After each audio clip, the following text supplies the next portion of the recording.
Rose wrote in, how would libertarianism address a problem like climate change? Depends on how extreme of a libertarian you are. One argument would be, listen, businesses have an inherent incentive to regulate themselves, and no business would pollute because the publicity would be so bad that they would go out of business because nobody would buy their products, which is, of course, what I call living in a total fantasy world, in part because it's difficult to attribute the negative externalities that we know of as pollution to a particular company. Sometimes, as you might know, pollution can move around in the atmosphere away from where it originated.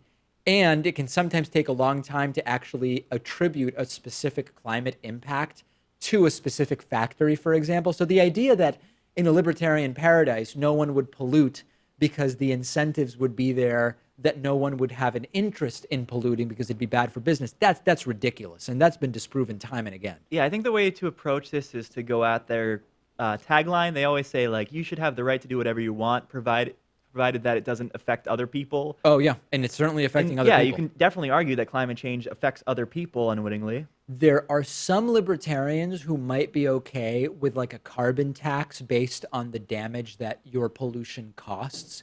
And then the business would decide, is it worthwhile to pay that? Like, hey, if you decide that generating 10 kilotons, whatever, of pollution is worth it, even if you pay for it because it generates more revenue for you, you might make the business decision to pay for that amount of carbon taxes, carbon credits, whatever. But very quickly you get to the libertarians who say, well, no, because you need a central government authority to impose those. And then if you don't pay them, they take you to jail. So it's an initiation of force. Okay, yeah. And libertarians are also in support of government spending when it comes to like the military, right? Because that has to do with our national protection. Right. And you can argue that climate change is a national security concern. Yeah. I don't know if that would get through to them, but I don't think it would do much for them. Yeah, I wouldn't think it would. There's actually an interesting argument to be made that if taxes are theft, polluting is theft, right? Some libertarians say taxes are theft because we've not consented to be taxed. Now, there's a number of ways to argue against that, but let's say you buy into that. The negative externalities of pollution are not something that the victims of that pollution have consented to, right? If you're polluting and hurting the environment and worsening living conditions for people who are just out in the world, and they've not consented to that, isn't that a form of theft of a shared resource? Yeah. Good luck getting a libertarian to agree with that. I think that this is actually a bigger picture issue with libertarianism, which goes beyond climate change, which is that strict libertarian dogma is just not well equipped to deal with negative externalities, period, because it is, you have to go through a process to link the externalities to a cause.